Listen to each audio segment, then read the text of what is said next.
My guest this week is a filmmaker whose documentary, The Red Pill, explores her eye-opening journey into the men's rights movement, which is out in select theaters right now. Cassie Jaye, welcome to the Rubin Report. Hello, glad to be here. I've had a lot of people that have wanted to make this happen, this sit down. I suspect that no matter what we say over the next hour, a certain amount of people are going to love it no matter what, and a certain amount of people are going to hate it no matter what. Is that just part of talking about men's rights and feminism? Does that just come with the territory, do you think? Yes, definitely. I mean, men's rights especially. Just talking about men's issues gets a lot of feathers ruffled, and that's partly why I wanted to make the film. Yeah, so let's talk about you a little bit and your journey before we get into the film specifically. So tell me a little about yourself. Were you always interested in men's rights? When was I know your evolution is partly what happened during the course of the film, but just tell me a little bit about growing up and that kind of thing. Okay, well, I'm 30 right now. I started making films when I was 21 years old, directing documentaries, and I've always been interested in gender issues and sexuality. So my first film was about sex education in America, and it was called Daddy, I Do. And that feature documentary really focused on women's rights and women's issues, reproductive rights and single motherhood. And my second feature film was about gay marriage called The Right to Love, An American Family. And that was released in 2012 and had great response and positive reactions. And then in 2013, I was done screening The Right to Love, and I was looking for my next topic. And I was toying around with a couple different film ideas. One was about the legalization of prostitution issue or decriminalization. And I was also looking at rape culture as being a possible topic for my next film. And this was long before The Hunting Ground came around. And while I was researching rape culture, I came across the online men's rights movement. And for about 10 years previously, I'd been a staunch feminist. I'd been interested in gender issues and sexuality. And I thought, well, what is this hidden corner of the online communities? And is this the group of misogynists I've been hearing about that are perpetuating rape culture? And so I embarked on this journey to make a film about the men's rights movement, but from my feminist perspective. Yeah. What did your feminist perspective, how would you summarize your version of feminism, at least before you started this journey? Yeah. Well, I started calling myself a feminist when I was around 18 or 19 years old, around 2004, 2005. And at the time, I was living in Los Angeles, and when I started telling my friends that I was a feminist, a lot of people were saying, "What? You're a women hater? You're not a lesbian. You don't have hairy armpits." And so I had that, that kind of, back then it was still that old mentality of thinking that feminists were these butch lesbians kind of thing. And the reason I became a feminist was because at the time I was acting in Los Angeles. I moved to LA when I was 18 and started acting in a bunch of independent films. And I was very green and naive at the time, and so I had a lot of instances where film producers would make advances on me, and I felt like, oh, so is this my role in the world, is just being this sexual object to be, rather than being uplifted for my talents or my intelligence. And then a lot of the roles that I was going out for in acting were the hot blonde chick that dies in the first 10 minutes. And so I was just fed up with, this kind of stereotypical role I was playing in films, and also it seems like in life. And so that's interesting. Let's pause there for a sec. So somehow liberal Hollywood is what pushed you into feminism by its actual judgment of women. That's kind of interesting.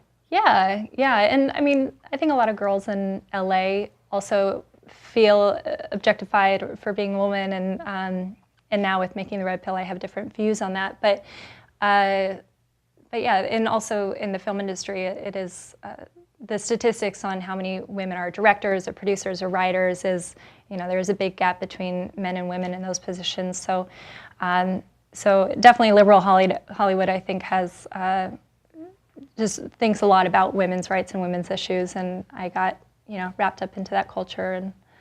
And also at the time, I should mention, I started because 2004, 2005, that was just when it was going, or at least I was going from MySpace to Facebook, and then later on Twitter came around, and Tumblr. And so I think during this social media evolution, feminism and what it was marketing as being a feminist, being the movement for gender equality, was kind of this easy pitch. It's like, of course, everyone should be for gender equality. And so when originally people were saying, how are you a feminist? You're not a man-hater kind of thing. And I was telling my friends that I was a feminist. Now, fast forward to 2013, when I started looking at the men's rights movement, all my friends who were confused of why I was a feminist now were more feminist than I was. And so I've definitely seen this shift in people's acceptance of feminism and accepting the label. So you were a card-carrying feminist, so to speak. You find out about this men's rights movement, which was largely just an online, like what was it that you first found out? Was this these on message boards, or on where were these people when this thing started? Now it's a little more, it's gained a little more traction. I think it's out there a little bit more, but where was it at the time? Yeah, so at the time it was March 2013. And like I said, I was researching rape culture, and then I stumbled across a website called avoiceformen.com.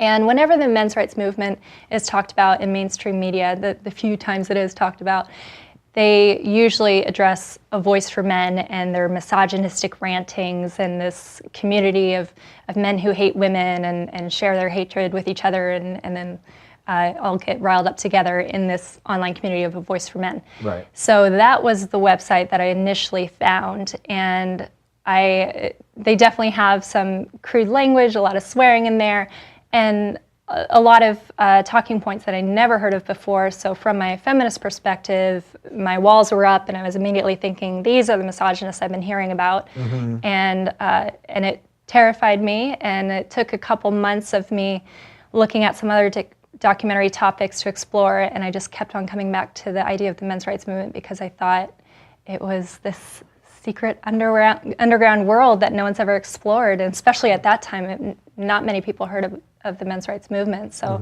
it really interested me. So your intentions when you started were to look at this thing, and you saw the language they were using and some of the over the top stuff, and your intentions was sort of to expose it through a documentary, but your feelings slowly changed the more that you got into it, right? Yes, yeah. So when I initially started, I was thinking, oh, I'm going to get great footage on camera of these guys, ranting about women, or maybe even threatening me as I'm interviewing them. And I did feel like my protection while I was going to interview men's rights activists was the camera. As long as we're rolling, I'm okay with getting hurt. And then, and also having my crew there, I did feel protected. But at the same time, I'd been hearing that these men hate women, that they harass women, that they dox women. So that's what I was expecting going into interviewing them, that I was going to see, capture this amazing footage of this. Yeah. Was it hard to find people to interview? Because I know the online, especially in something like a topic like this, the online world versus the actual world sometimes have very little connection with each other. Oh, yeah. I mean, the online world is, you might as well be Oz behind the curtain. I mean, it's a very, anonymity. Oh my gosh, I can't even say that word right. They're anonymous. How about that? Yeah. Anonymity is comforting, and people can act like whoever they want to behind a computer. And with the online men's rights movement, I think, from what I've seen, reading all the comments and the articles that they write, there is a lot of truth to what they're saying, although they do take a less PC approach, and so that's what they're attacked for from mainstream media. So what was like the first issue that you saw them talking about that you thought, oh, there might be some legitimacy here? Oh gosh, well, so for context, I filmed MRAs and feminists for a full year, and I interviewed 44 people, and each interview was different from the next. Personality types, some jive very well, and others I just couldn't quite connect with. But each interview I had, we went over all the issues, and my understanding of each issue evolved over that amount of time, and also watching the footage back while I was editing the film. But domestic violence was a big one that really got me thinking, just the amount of support financial support, emotional support, cultural support for female victims of domestic violence versus men is staggering. And then one big turning point for me on my journey was actually putting the magnifying glass on my own feminist beliefs and realizing that I was unwilling to have compassion for a male victim of domestic violence, because I did interview some male victims. But if it was a woman speaking and she was saying the exact same thing that this male victim was saying, then I would have had instant compassion without question, or not blaming her for the choices she made. Whereas with these male victims, I found myself saying, well, why did you get into this relationship with a woman who obviously had a lot of red flags going into it, and why didn't you leave? And yeah, well, how much of that is just male and woman stuff that's just hardwired into us? Like the idea that the man is supposed to be powerful and the woman isn't. Now you have a man that's being abused, and as you're saying, it was sort of like built into you to have less compassion for them. It's kind of tough to untie that, right? Yeah, and so often within feminism, we talk about double standards, that if you call a guy a player or cool if he dates a lot of girls, and then a girl a slut. And so within feminism, we constantly talk about double standards, but then I ended up seeing all these double standards within myself when addressing men's issues. And so as I was interviewing the MRAs, men's rights activists, I kept on trying to find ways to diminish their issues. And I was first doing that myself, and also in my video diaries, which are included in the film. But then once I got past the point of making excuses for these issues and really... Was there a breaking point? I mean, was there really a moment where you were like, I need to change my own outlook here? Well, I think part of what gave me that breaking point was when I started to explain to my feminist friends men's issues that I really did think they had the statistics to back them in the studies, and to support what the MRAs are saying. And so then I would try to relay that message to my feminist friends, and then I saw their unwillingness to listen and just be dismissive towards these issues. And I realized I was doing that too, but I did have a breaking point where I started to think, no, we should, for instance, let's use an example. With suicide. 78% of all suicides around the world are men. And the common reaction you'll get from feminists is saying that more women attempt suicide. And what I learned from the men's rights movement is they aren't trying to dismiss women's issues, or they're not saying that no woman is ever raped or no woman is ever abused by her spouse, but they're trying to bring up issues that men face. But when you do that, instantly feminists, or even people who don't wear feminism on their sleeve, but just are the kind of mainstream liberal, seemingly open-minded person. Seemingly open-minded, yeah. That seems to be a theme around a lot of the stuff I talk about, Seemingly. And so they'll have these quick responses that are, in essence, diminishing what the men's issue is, like saying, well, more women attempt, but yes, but still 78% of all suicides are men. And then domestic violence, 1 in 3 women are, within their lifetime, will be a victim of physical abuse by an intimate partner, and 1 in 4 men. And that's from the CDC, and it's very similar. We always hear about the 1 in 3 women when talking about domestic violence, but we rarely hear about men. So, so when an MRA tries to bring up 1 in 4 men, immediately feminists are saying, yeah, but more women. Okay, but we talk about that, and why are we so unwilling to address men's issues? What does that tell us, do you think, about just our need to, I always talk about the oppression Olympics here, that everyone wants to be more aggrieved than someone else so that it seems like their problems are worse, and then by being more aggrieved, they're somehow better than? Because it sounds like that was a bit of the response you were getting from the feminists. You weren't suddenly denying any of the problems that the feminists had, right? But you were saying, here's some other problems, but for them to acknowledge that would somehow diminish their own problems somehow, I suppose, in their mind. And that's kind of crazy way to have a whole conversation. Yeah, and it does turn into the tit for tat, oppression Olympics, who has it worse.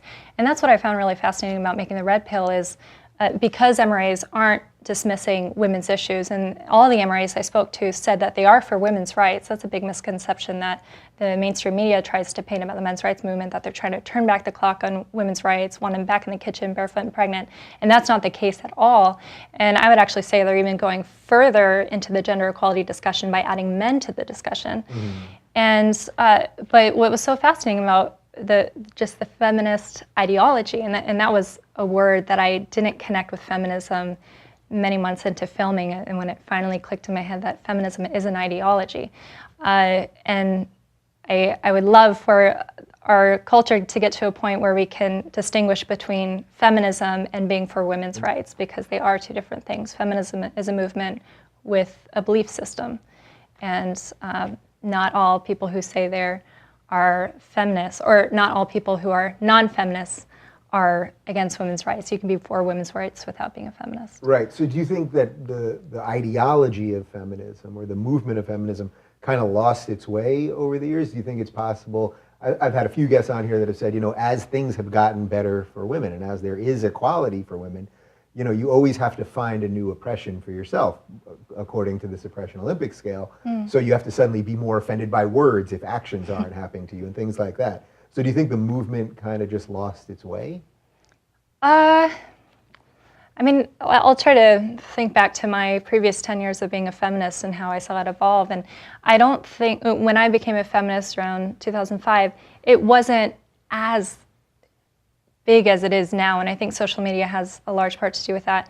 And it's almost gotten to the point where, this is my personal opinion, I don't think everyone would agree with this, but it almost becomes where people want to bully you into labeling yourself a feminist. And I've heard some feminist women tell men, say, well, are you for gender equality? Well, yes, I am. Well, then you're a feminist. And and it's almost like a very, if that's the only test you have to take, that are you for gender equality? Yes, and here's your score, you're a feminist. Right. It's so much deeper than that, and it is the politics of the movement, it's the tactics, it's the ideology that all women are oppressed by all men, that we live in a patriarchy, and that's discounting all the other factors, including gender roles, that large part of them are biologically related. Yeah. Talk to me about the biologically related gender roles, Yeah. because there is something to that. Men evolved to be the hunters and women were the gatherers. There is something there. That doesn't mean that obviously women can have virtually any job that a man can have and all that stuff, but there are some things that have just, we've evolved to be different, right? And that's okay?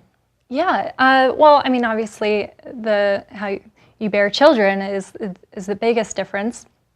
And because women do carry the child and also breastfeed, that does change how relationships, the dynamics of the home and how you operate the home and raise the kids up, that does change who's decided to be the breadwinner, and if someone's going to stay home, who is going to be that person. And feminism has tried to rewrite the script that the reason men go to work and women stay home is because we have this idea of the gender wage gap, so therefore why should she be the breadwinner if she's going to make 77 cents to a man's dollar? That doesn't make sense, so it's keeping her in the home because of this gender discrimination.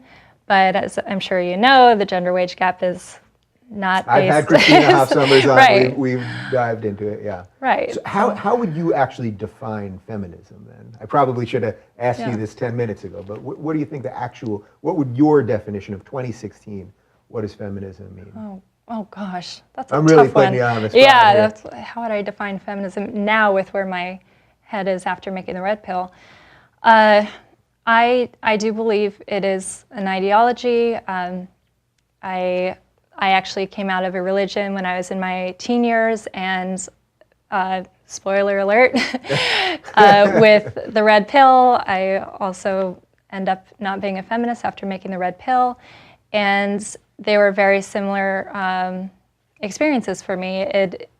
I call it the shedding process, where it happens over a long period of years for me, but it's this resistance to wanting to hear the facts and apply that to your belief system that's been so comfortable for so long and that you've kind of blindly believed in and led you throughout your life.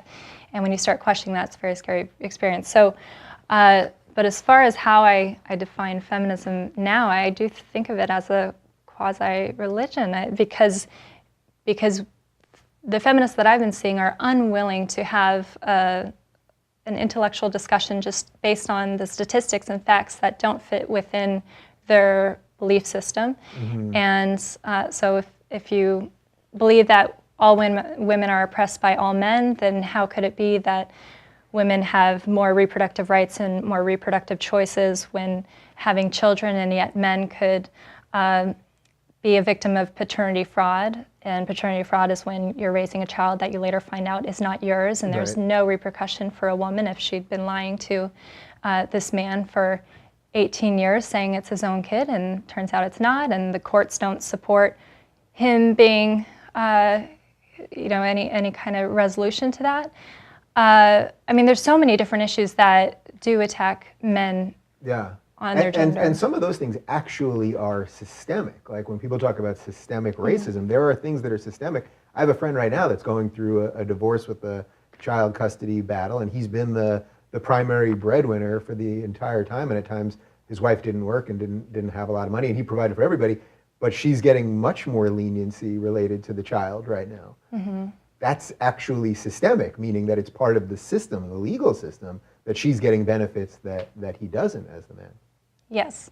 Yeah, and something when I was making the red pill that was very interesting is that feminists will also acknowledge custody issues for men, but they will still say that it's discrimination against women. So the reason that women get custody of the children about 80% of the time in all custody cases is because it's discrimination against women, that women are expected to be the child caretaker and be the stay-at-home mom. So even if they get the child, which in most cases is what they want, that's still discrimination. Yes. Because that's the role that the woman is supposed to play or yes. something. Yeah, I just recently saw a video online about maternity leave versus paternity leave, and it was something around the world. The average for maternity leave days, paid maternity leave days, was 107 days around the world, and for men it was something like 7 days. And so they said that statistic, and then immediately after they said, this is discrimination against women that we're expected to take care of the kids. Although the whole video was talking about how the U.S. needed maternity leave and paternity leave. Yeah. But Do you see some of this stuff changing in a positive way? I have a friend who works at Facebook who his wife had a kid, and they basically forced him to take paternity leave. She was okay handling it, and she has a good family that was around helping her with the kid, but they basically were saying to my friend, no, you take it too. And he did, and he ended up working from home a lot and whatever, but so some of this stuff is sort of evening out in some ways, right? Yeah, and something you don't have to agree with me, by the way. Well, I'm going to steal a quote from Janice Fee Mango, who's a professor at Ottawa University. She says that we need to strive towards equal opportunity, not equal outcome. And I think that applies with maternity and paternity leave, that we should have equal opportunity for both parents. But we shouldn't force, say, okay, what's a good example? We shouldn't force girls to get into STEM education so it equals to 50%, or we shouldn't force that we have half female senators or CEOs and all that. We shouldn't force any of that. And I think a lot of what MRAs and dissident feminists talk about is that women do have choices, actually more choices than men do, as far as if you want to stay at home with the kids or be a breadwinner. And women are using that choice, and so far it hasn't evened things out. We don't have half the amount of senators being women. Right. So, and artificial quotas would just be artificial. It wouldn't necessarily mean that that's exactly what women want to do or what men want to do. It would just be, it seems like it's fair, it makes people kind of feel good, but it doesn't necessarily mean that it's right or true. Something that's interesting is that Michael Moore, who's another documentarian, who's, I really do admire his work, but he has a film festival in Flint, Michigan, and his last film festival, he only accepted female-directed films. And he said that he wanted to do that until things become even with female-directed films with men. And how did that make you feel in your line of work? Well, I do wonder if he told everyone that before they submitted their film, because if all these guys are submitting their films and they had no chance of making it into the film festival, that'd be a little... Right. But yeah, I think it's very interesting that there is this big push to help female filmmakers, although you have to be on script. Because here I am, a female filmmaker, and I have not gotten the support that I've gotten from my other films, because this is not, the red pill is not in line with the feminist agenda, you know? Right. So doing a film about feminism, you're going to get a certain amount of mainstream support. Doing a film about gay rights, you're going to get a certain amount of mainstream support. This is the one where, as you said, you're ruffling some feathers, so the mainstream support isn't as easy, so to speak. And I would add to that the amount of backlash that I've seen from making this film, it's been 3.5 years now in the making, and we just released it last week.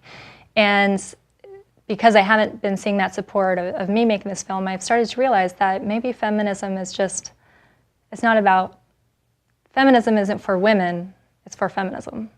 Because if it were just about women and helping women, then I would have seen more support. Right. So. And interestingly enough, some of the most vocal people disagreeing with my film or trying to actually wage a smear campaign against me are one major, what I would call a feminist troll blogger, David Rubin. He's a male feminist. Yeah. And so it's just fascinating that, you know, and there's so many people, feminists, who support his attacks on me, and it's just interesting gender reversal. Yeah, absolutely. All right, so I want to back up to something that you said about the men's rights in the first place, that you didn't find there to be that many misogynists or guys that really hated women or things like that. You're not saying that there are none, right? Like there obviously are some. You're acknowledging that, right? Like I haven't met them. Really? So Yeah. even when you were in the message boards and things, I haven't really dived in that much to that kind of stuff, but really there wasn't like just some level of guys that are just angry, maybe angry at the world, and they're misdirecting it on women or something else. You really didn't find much of that. Definitely troll commenters, but there is policing happening on A Voice for Men and the other men's rights websites, and many people would call them out or block them from the site. And there's a great example of what the mainstream media will do with when reporting on the men's rights movement. Is Paul Elam, who's the founder of A Voice for Men. There was someone who wrote a horrible comment on A Voice for Men, and this was about 2 years ago. And this was early on when they were just really starting to grow, and I was filming them. So Paul Elam took this long, horrible comment that was bashing women and promoting violence against women, and he copied and pasted it into his article and said, this is absolutely unacceptable. If I see any of this activity, you're going to be blocked from the site and no questions asked. So it was just one article that he wrote and copy and pasted. And then feminist media took the comment that he quoted and said, look at what MRAs and A Voice for Men says about women. And that was so common with all the articles I was finding on Voice for Men. They do a lot of satire, and a lot of the headlines are clickbait to get you to think, what's that? And so for instance, a headline would be, when is it okay to punch your wife? But then you read within it, and they are trying to make a point, all that, you know, with... Right. So their tactics may be not the best. Questionable. Yeah. But the content, you're saying, in an article like that, so in an article like that, when is it okay to hit your wife? I would basically argue never. I guess if she hit you, you could hit her back. But what in that type of article, like what are they going for? Well, his point is that there is this double standard that you're not allowed to defend yourself if you're a boy or a man, and women can hit men, but you can't hit back, and that's what the article talks about. And here's a good example of my step-nephew, who's 15 years old, who lives in Seattle. Just this past spring, at an assembly at his school, all of the boys had to get off the bleachers, go to the front of the stage, and take a pledge that they would never hit a girl. And this is just a couple months ago. Yeah. And so this double standard that boys can never hit girls, but girls, you know, free reign, they're weak anyways. In a weird way, it empowers girls to hit boys probably at that school because they know they're not going to be hit back. Yeah. That's a little weird. Did you see this video maybe about 2 years ago on the New York City subway where this woman was really berating this guy? They didn't even know each other. They were just on the subway, some other random person videotaping, and she's screaming at him. Finally, she hits him, And he really was doing next to nothing. And then he did hit her back, basically knocked her out. This was a big guy. And I did a video on it, and I basically said, and I've evolved a little bit with all this stuff too, but I basically was like, don't hit her. He shouldn't have hit her, he shouldn't have hit her. And I got a ton of shit for that. And in retrospect, I guess what I meant really was, she hit you, she shouldn't have done it, but you're a big guy, nothing good is gonna come out of this, I guess. In a situation like that, what do you think? Even because when there are obvious strength differences also. Now, of course, the strength difference could be the other way. You could have a very meager guy and a bodybuilding woman. I mean, all kinds of things. So I'm not even sure what my question is with that. But when you see instances like that, where the power dynamic doesn't quite make sense for what we think of for these things. He's trapped. He's trapped. There's no easy answer. People shouldn't hit other people. That's the end of it. But the system allows for women to hit men without repercussions, really, and men cannot hit women, or you're going to jail. And even just the accusation that a man hit a woman, or so many times I heard from MRAs that there would be some kind of domestic violence situation in a home where a woman is going at a guy with a knife, he grabs her arms to hold her back, he leaves a couple bruises, and he's the one spending the night in jail and going to court. And I have heard of so many of these cases of women attacking men, and the strength issue, that something else that needs to be brought into the discussion is that women use weapons more often. And so there is an equalizer. But it's hard, for that guy on the bus, there's no easy answer, and because of the culture we live in, he's going to be the one attacked, that he shouldn't have done that, and right. And then at the end, I guess my point was just, it sucks. Like, she was abusing him verbally, she shouldn't have hit him, but it was like nothing good was going to come out of it. And yet at the same time, it's like, she hit you, like, you can hit her back. It just feels weird, I suppose. But that sort of is how the world works. Yeah, and I didn't include this in my film because I couldn't find enough evidence to prove this, but one of the stories that I heard while I was interviewing MRAs is that Rihanna with her, is it James Brown? The ex? Chris Brown. Chris Brown. Yeah. Not James Brown. That's different guy, different era. Okay. Unless you know something about it. Previous life. Yeah. So apparently when it was first reported, and this is just what an MRA told me, I tried to find evidence of this, and I did find some articles supporting what this MRA said, but that when it was first reported, she was wailing on him as he was driving, and she was attacking him, he was swerving, and then he took one punch, knocked her out, and then that was the infamous case of her being beaten up. And I don't have enough evidence to say that's exactly true, but if it were, I think that should be talked about, that what if it wasn't just him slugging her out of nowhere? What if she was wailing on him while he was driving, he was swerving all over the place, they were going to get into a crash? And so whose fault is it? But the women's movement and the feminist movement really lifted up Rihanna as this example of a female victim of domestic violence. And one of the MRAs that I interviewed. But then she went back to him also, right? Yes. And then they did a video together and everything that was sort of about it. And then a lot of feminists, I guess, were against her or were angry at her for going back, right? Yeah, and that's the thing with domestic violence, is there, so many times you want to tell the person who's saying they're a victim or is actually a victim that they need to make better choices, get out of that situation. But there's a lot more going on behind the domestic violence issue than just men abusing women and nothing else, no gray area. There's a lot of gray area.